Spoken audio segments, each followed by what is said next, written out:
Good morning po sa inyong lahat.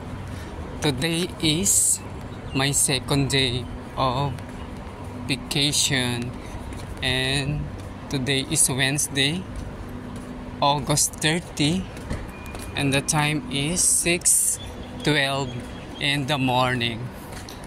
For now, ang plano ko ay pupunta ako sa Cornets. Ang Cornets dito ay matatagpuan, makikita sa tabing dagat, guys. So check natin, pakita ko sa inyo. So nag-start na akong maglakad papunta doon. Ito yung makikita mo dito sa daan.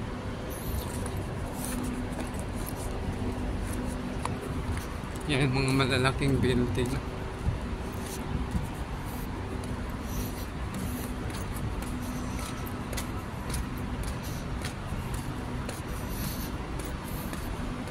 Magandang maglakad-lakad ngayon kasi hindi pa mainit yung araw.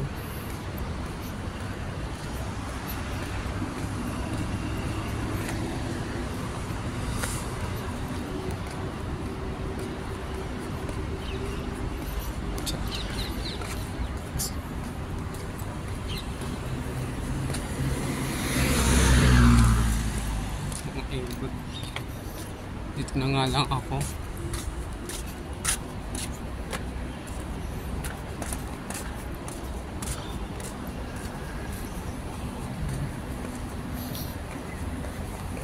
Tawid tayo.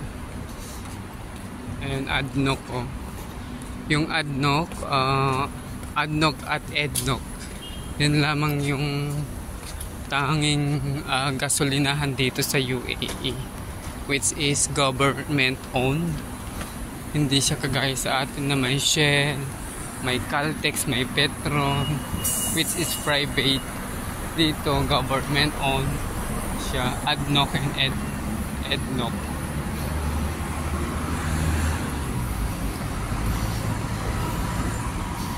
So lakad-lakad tayo, guys. Kaya ng highway.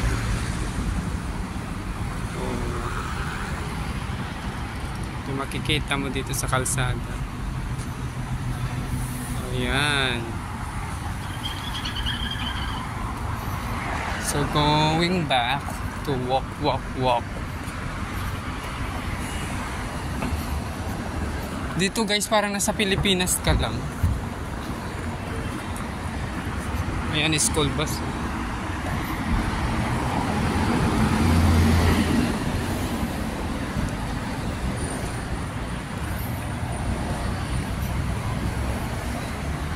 Ang napansin ko lang dito, napaka ng mga tao dito, talagang sumusunod sila sa mga batas. Kagaya ng dyan sa traffic o kaya sa kalsada. Ang maganda dito, guys, siguro kukunti lang yung case ng mga aksidente sa mga kalsada, sa yung mga nababangga, mga ganon, umabundol. Kasi dito, pag nasa tawiran ka, talagang tumitigil lahat ng sasakyan. Hindi kagaya talaga sa Pinas na, Diyos ko, patay kung patay, parang ganon. Dito hindi. Talagang titigil yung sasakyan. Basta once makita kang tatawid na, malayo pa lang siya, titigil na sila.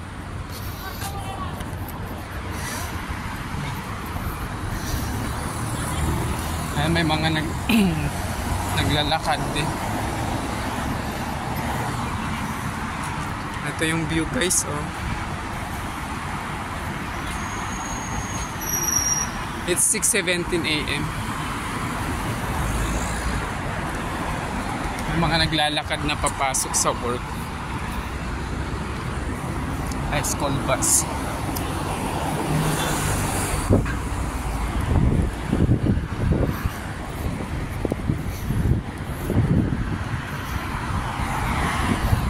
Tsaka dito, guys, malinis. Ang Abu Dhabi malinis po. Maganda maglakad-lakad ngayon kasi maaga pa. Hindi siya mainit.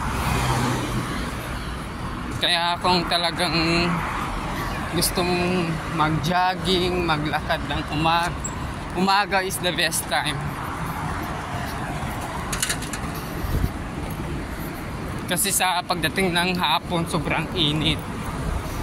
Iba talagang weather dito. Summer kasi dito ngayon.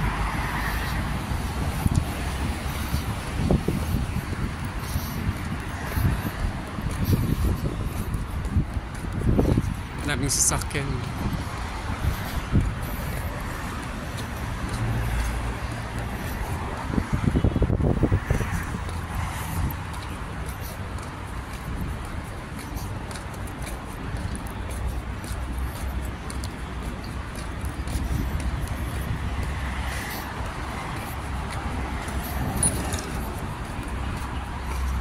Dito tayo dumaan. Tingnan yung mga ano nila, kalsada nila. May mga halaman, may mga tanim talaga. Alam nyo ba guys, yung mga halaman na yan, may mga tubo ang mga yan eh. May mga tubo, tapos yung tubo na yun, yung ang parang daanan ng tubig na pandilig. No need na talaga ng tao na dinidiligan yan. Tapos may oras ang dilig sa kanila. Ang gaganda ng mga kahoy, oh. Ayan, oh, kahoy, mga punong kahoy, tapos mga halaman. Well maintained dito guys. Ayan, oh, hospital. Cornets Hospital. Ayan, hotel naman to, Sheraton.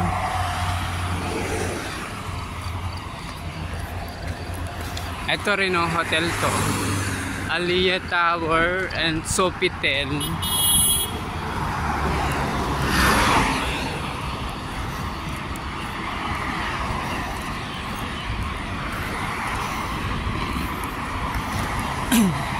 Since bakasyon ko naman, gusto ko maging productive ako ngayon. Gusto kong ma-explore ang Abu Dhabi and UAE at the same time makamit ako ng mga bagong kaibigan dito.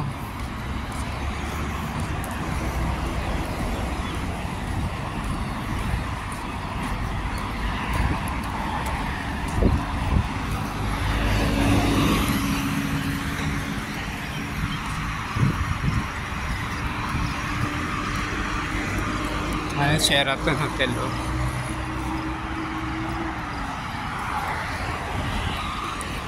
Tingnan nyo yung kalsada nila guys.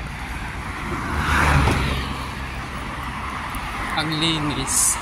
Maaga pa kasi. Pero dito hindi siya nagtra-traffic. Mag-traffic man siya, hindi siya kagaya sa atin sa Pinas na mapapakamot ka na lang.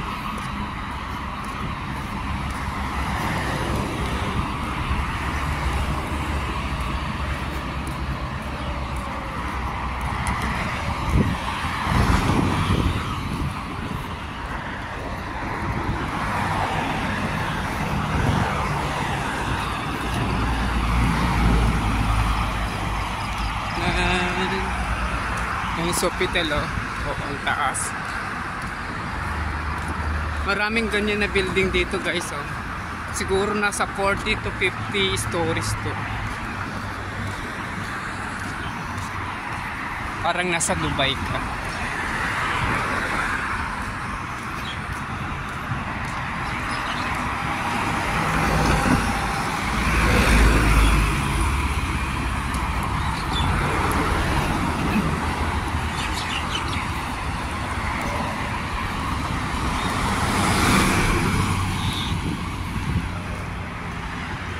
Ito yung view pag umaga pa lang dito. So lakad-lakad lang tayo guys, mag-e-explore tayo.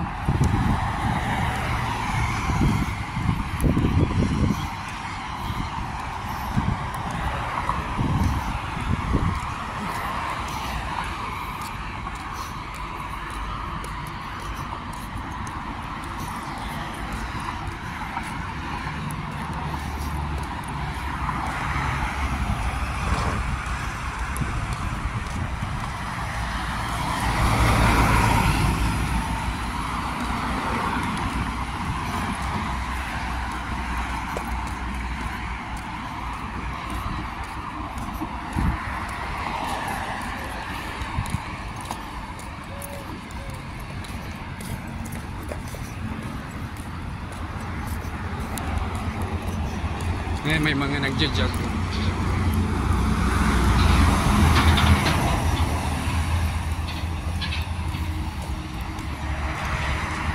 Look at the view. Napaka-green na dito. Umpisa na. Ayan. Mga bagong building, parang hindi pa ito binubuksan. Kulay black pa siya. Wala pang pintura.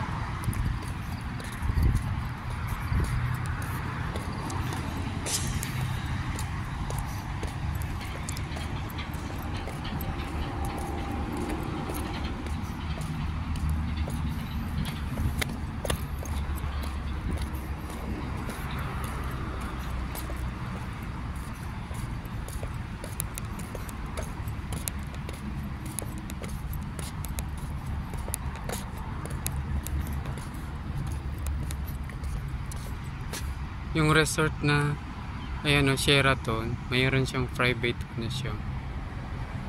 Dalampasigan ng dagat. Parang mini seashore. Ang daming mga ibon. Ayan o. Ayan.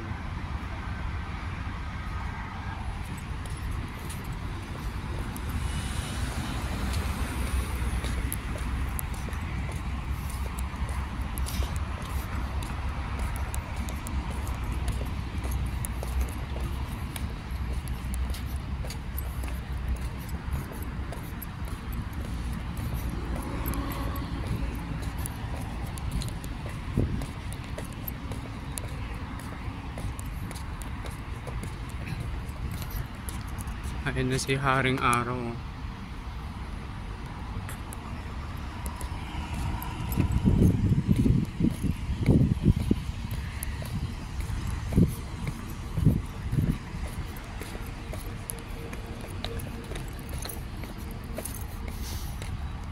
So, ang gagawin natin, tatawid tayo via this tunnel.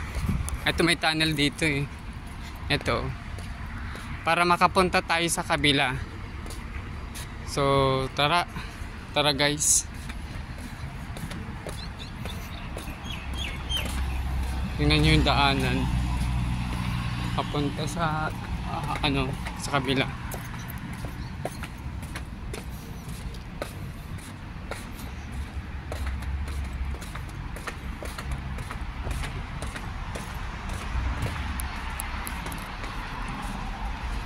Tingnan nyo, mayroon pang basurahan o maglinis. May ganito pang mga design. Siyempre may pailaw. Pangatlong na to ha. Ikot na ha. May mga ilaw ito. Tapos pagdating dito sa baba,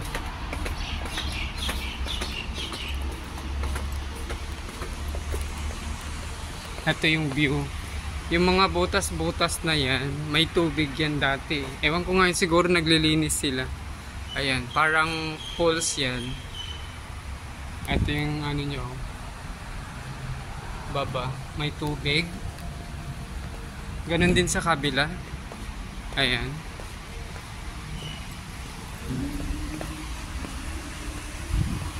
Ito meron din ibang daanan. Ayan o. Ibang daanan. Ito. Ayan yung makikita sa butas-butas. So ito na, papasok na tayo. Nandito na tayo sa baba. Lulusot tayo dito sa tunnel na to. So come on guys.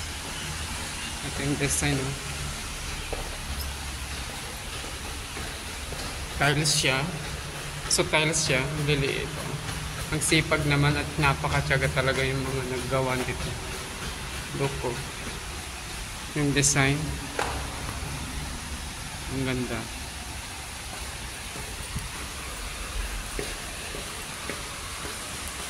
Ayun si Kuya nag-jogging. Malapit-lapit na tayo guys. I'm so excited makita ang dagat ulit after how many months.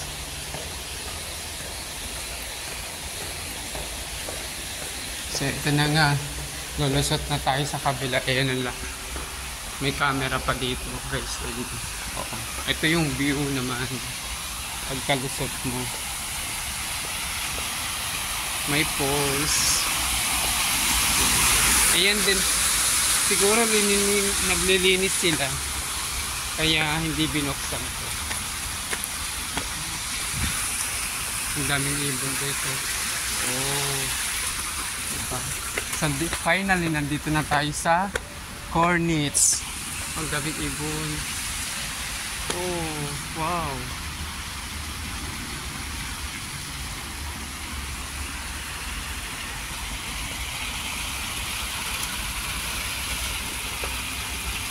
Ganda. Yun yung araw guys.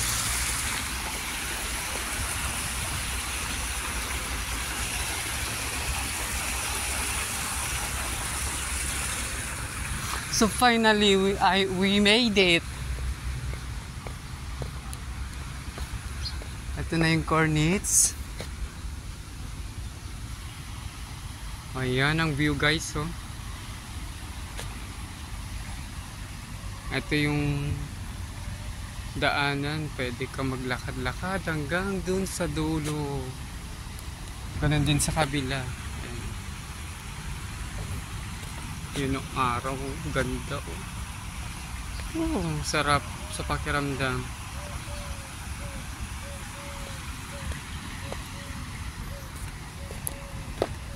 Tara, baba tayo. Papakita ko sa inyo yung dagat. Ito yung Cornets guys. So meron siyang mga barriers. Siyempre protection to para sa mga taong naglalakad. Ang daming isda guys. Ayan oh. Sana makita nyo sila. Hindi maganda tong camera ko eh. Ayan, ang daming isda. Grabe.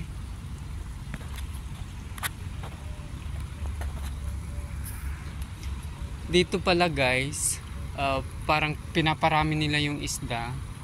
Bawal ang manghuli dito kasi may mga nakikita akong parang warning signs na pag nahuli ka dito, kulong ka. Daming isda talaga, grabe. Ayan oh. My gosh.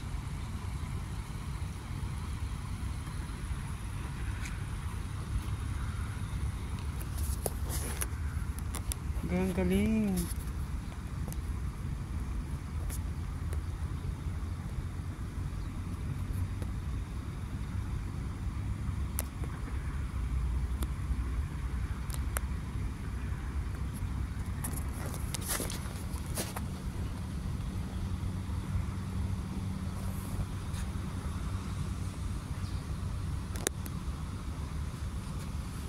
Ang ganda guys, ang dami.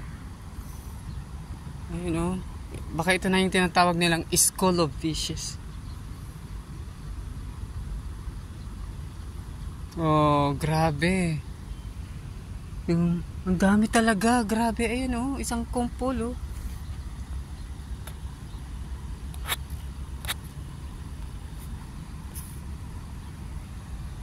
Ayun oh, umiikot sila, ang daming isda.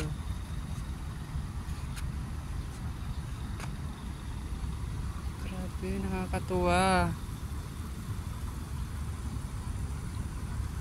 Hanggang dito sa baba. Ayan sila.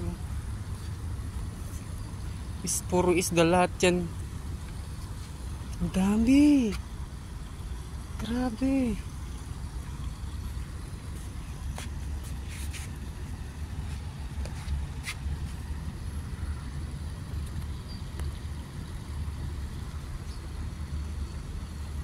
So ito nga yung makikita na dito guys sa Cornets. Ito ang view. Sana mag-enjoy yung mga makakakita nito. So kung gusto mo mag-unwind, mag-relax,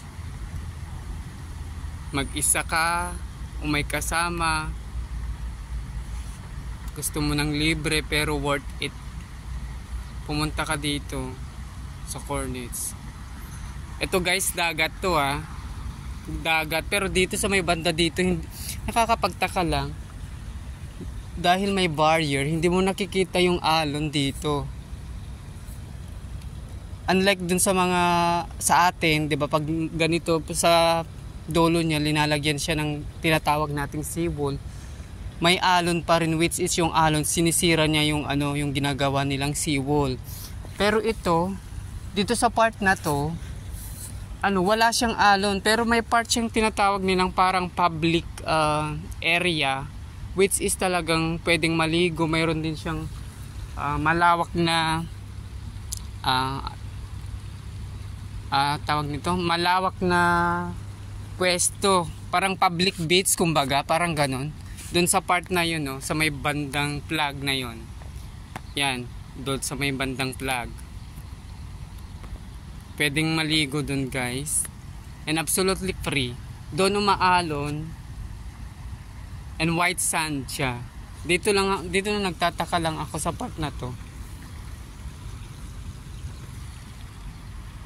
Ang ganda ng view, guys. Tapos dito maraming mga upuan. So pag kunwari gusto mong kumain dito, huwag ka lang magkalat, gusto mong tumambay, maraming mga ganyan, no. Kung gusto mong mag-isa ka lang, gusto mong may kasama, I think I will recommend itong cornets na to sa inyo, guys. Maganda siya. So lakad-lakad tayo ng konti bago umuwi. Doon tayo banda. Ay, may aeroplano pa, oh. Ayan yung aeroplano, oh. Kaway-kaway. Kaway-kaway tayo, guys.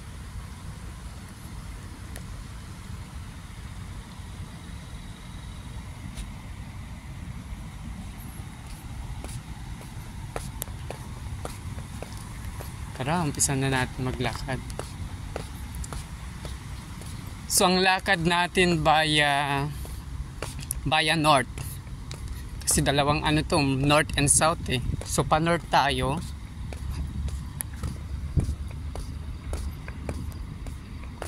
Ganda ng halaman. Kung sa hotel to, tapos may set up ka na mga anniversary setup, birthday setup, malaking tulong to nga, guys, kasi walang provide yung na flowers. So kailangan mong lumabas talaga. You have to get out of your box para maghanap ka talaga ng gagamitin mo, kasi pressured ka, hindi pwedeng di ka gagawa ng setup.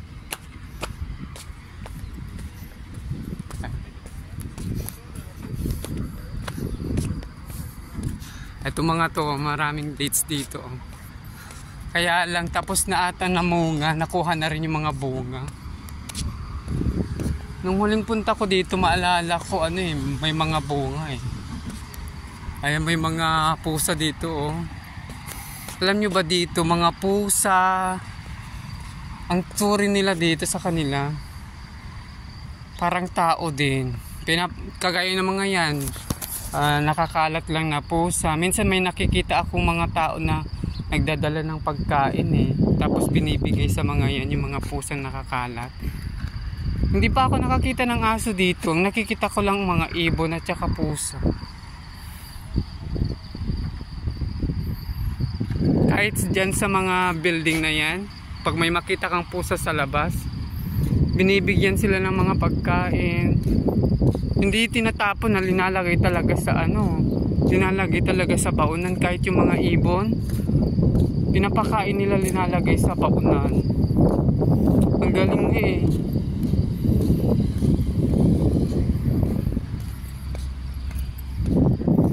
So lakad-lakad tayo.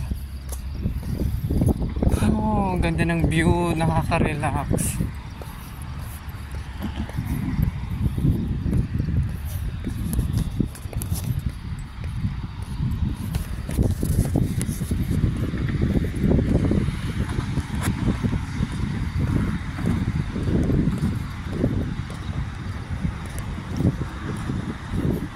Ayan po, bawal mangingisda, oh.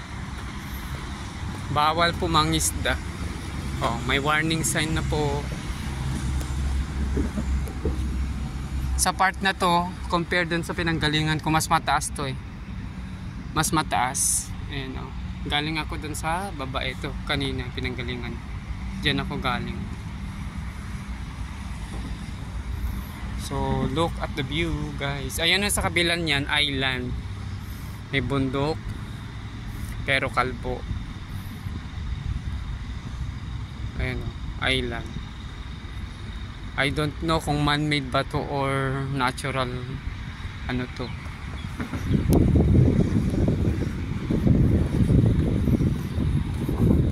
Alam nyo naman, kagaya dito sa UAE, mayaman na bansa. Lahat ng mga maraming bagay posible.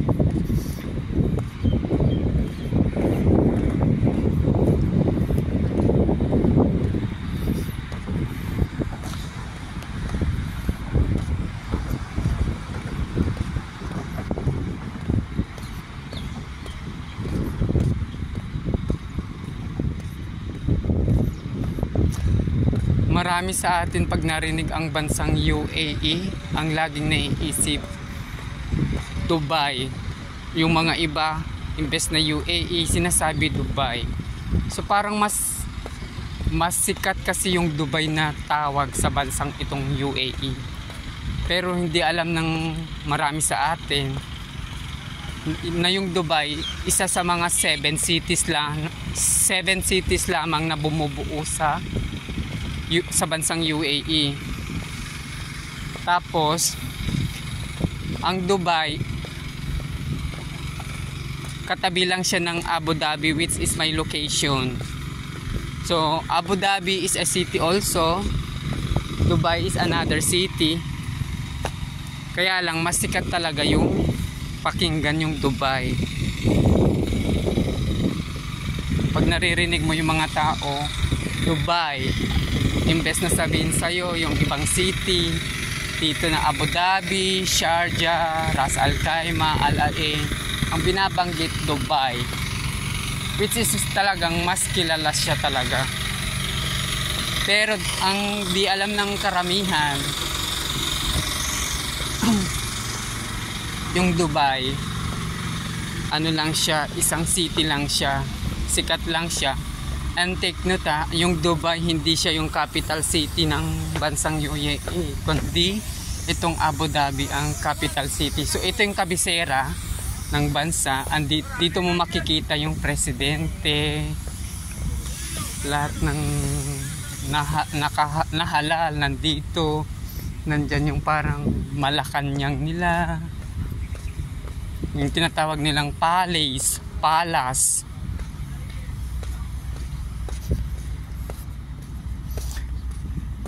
Pero in terms of siguro pag skyscraper ang pinag-uusapan, yung mga malalaking building talaga, parang doon nag-start kasi para makilala yung Dubai eh. Kasi sobra talagang matataas yung mga building. Dito rin mayroon din mga matataas na building.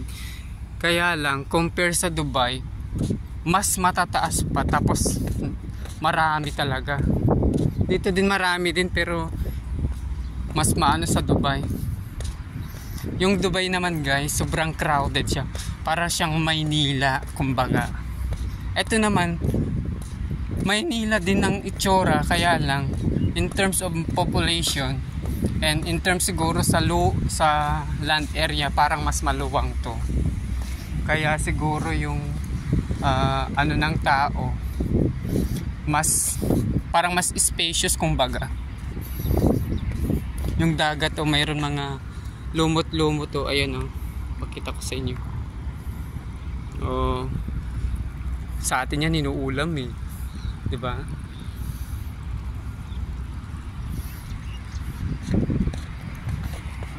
Look, ganito sana yung sa Pilipinas oh. Mayroon kang lalakaran na ganito, nasa city ka pero wow, parang may kasamang nasa Paris ka. City in the Paris in the city kumbaga, diba?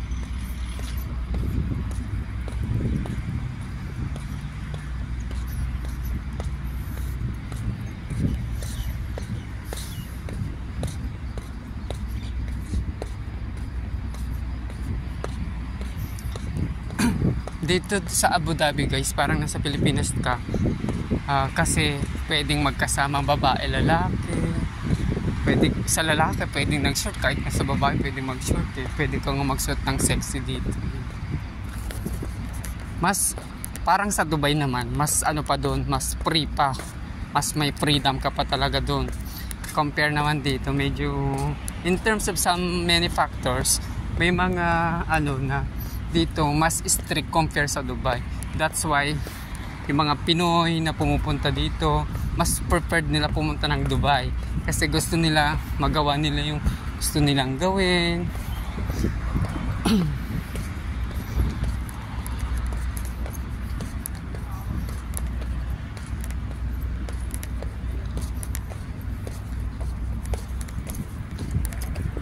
Lakad tayo dito, parang nagandahan ako dito sa view nito.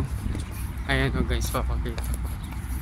O diba, may upuan, tapos ang likuran mo mga puno, mga halaman. Ayan o, ang ganda ng view. Nakaka-relax talaga guys. May nagja-jogging si kuya yun. Ayun pusa o, parang gods ang pusa dito eh. Yung ganyang senaryo, itong puno na to, tapos may mga dahon-dahon na ganyan sa ilalim. Parang nasa ano kayo, nasa tabing dagat kayo. Tapos diyan kayo sisilong. Ganda.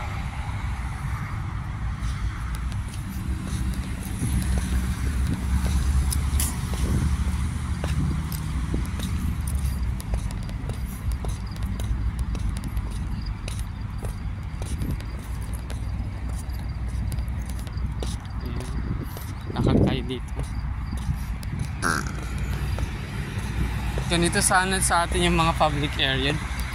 You know, ang linis-linis. Yung mga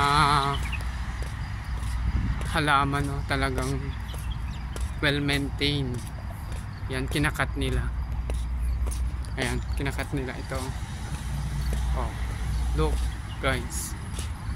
Ang ganda ng mga ang ganda ng mga tanim. Kung sa Pinas to, pinagbubunot na yung mga inggitera.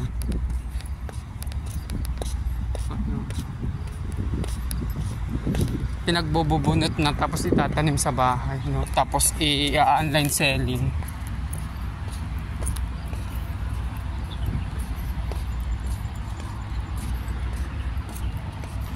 Charis lang. Joke lang yun. Siyempre di mo na masisisi talaga yung iba kung wala rin may ambag na may tutulong sa pinagdadaan ng iba. Let them go, let them do what they want, kasi lahat naman gusto mag-survive. However, may mga situation na dapat kailangan prepared ka. Sabi nga nila, in every action there is a corresponding action. So kung kunwari gumawa ka man ng hindi maganda, which is yung pagkuha ng mga halaman na ganyan, tapos itatanim mo sa bahay, tapos gagawin mo siyang business, i-online selling mo, syempre dapat prepared ka sa consequences na mangyayari. Pwede kang mawarningan, diba? Pwede kang patawag sa barangay, yung mga ganun pag sa Pinas, diba? Pero dito, pag ginawa mo yan, kulong ka agad. Wala nang explain pa. Kulong ka agad.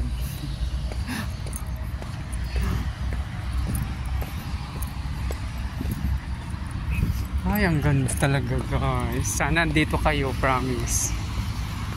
Sana one of these days, lahat ng mga viewers ko, makasama ko kayo. I have 30 days annual vacation, so kailangan kong i-enjoy. Hindi man ako umuwi sa Pinas, at least dito na kailangan kong ma-enjoy, magawa ko lahat yung nakaset na goals ko within 1 month. So ito na yung parang panimula ng pagseset ko ng goals na yun. So samahan nyo ako guys.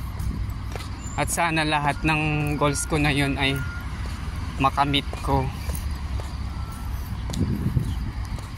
Of course, syempre kailangan pa rin natin yung guidance ni God para sa mga goals natin, di ba?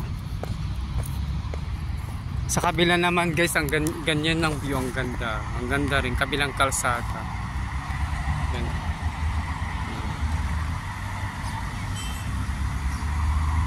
Diba?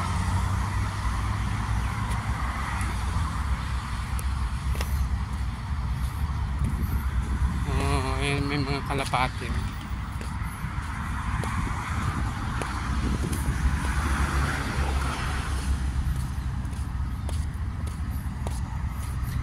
One time nakapunta kami sa dulo nito eh, bandang north side, diba? Sa dulo niya.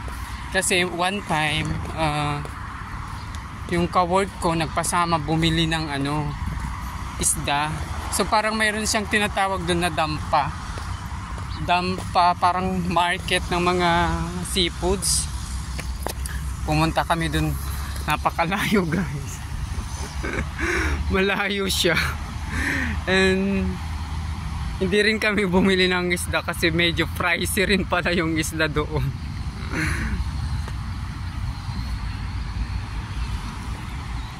So pumuna tayo, pahinga muna tayo for a while. Ayan, napaka-green ng paligid guys. Dahil mayroon ng araw guys, medyo ramdam ko na yung init. Ito yung kalaban naman dito sa bansang UAE. So dapat maging prepared ka sa mga nasa Pinas o nasa ibang bansa man na makakanood ng aking video na ito. Kung nagplaplano ka o for the near future na bumisita dito o magtrabaho ka dito sa bansang UAE, especially Abu Dhabi or Dubai, kasi yan yung mga laging pinupunta ng mga OFW. Kasi kahit saan ka pumunta dito, makakakita ka talaga ng mga Pinoy. Kahit saang sulok ka banda pumunta dito, may mga Pinoy talaga. So pag kunwari nagplano ka man pumunta dito, dapat prepared ka. Kailangan mong i-consider yung yung health mo. Kasi itong bansa na to, hindi biro talaga yung init guys. Kung yung tinatawag natin summer dyan sa Pilipinas, na sobrang init na, tapos naliligo ka na sa pawis, ay nako po, 100% wala pa yan. Dito iba talaga. Minsan sobrang init pero hindi ka pinagpapawisan. Sobrang init lang talaga, yung parang sinisilaban. As in yung mukha mo talaga ang yung as in mukha mo nakakaramdam. Hindi lang yung buong katawan mo, pati mukha nagrereklamo kasi sobrang init talaga. Kahit umaga pa lang. Kaya yung mga ibang tao dito gustong ang labas nila gabi. Gusto nila mag-shopping pag gabi, gusto nila maglakad-lakad ng gabi, o kaya early morning, mga 5 hanggang 7 or 8, just something like that. Kasi yan yung for me, yun yung may re-recommend kong best time na paglabas-labas. Kung gusto mong maglakad-lakad or mag-shopping, maliban kung magwi-winter na. I think mga month of October hanggang January, may tinatawag sila dito na winter yung season, magiging winter yung season. Malamig yung kung sa Pinas malamig yung simoy ng hangin, basta malamig yung paligid, malamig yung pakiramdam, pero wala siyang snow guys. Syempre iba tayo pag sinabing winter, isip agad natin may snow. Wala siyang ganun, malamig lang. Minsan kahit tanghali malamig pa. Kahit tirik yung ng araw, malamig kasi winter siya. Mayroon nga akong maalala one time winter dati, parang December ata yun. one of my co-workmate na nag-decide kami na maligo sa yung sinasabi ko kanina na para na public beach. Grabe ka. Pagtampisaw pa lang namin sa tubig, nanginig kami agad. Tara, uwi na tayo. Kasi sobrang lamig, parang yelo talaga. Pero ito ang unbelievable kasi maraming mga foreigner na naliligo. Ewan ko kung bakit, dahil siguro... Hi, good morning! Siguro dahil mainit tong bansa nila, gustong gusto nila yung ganong weather. So kahit napakalamig yung tubig talaga, parang yelo, gustong gusto nilang ano eh. Gusto nilang mag-swimming eh. Kaya maraming nagbabike ko. Yung bicycle at saka yung mga mga ganyan. Isa sa mga mode of transportation dito, guys, ayan oh. Electronic bike. Kung ayaw mo mag-bus kasi minsan pag nag-bus ka, medyo matagal din kasi yung paghihintay mo eh. Kasi may iba-ibang ruta yan. Ayun. Ayun si Kuya. Hi, good morning.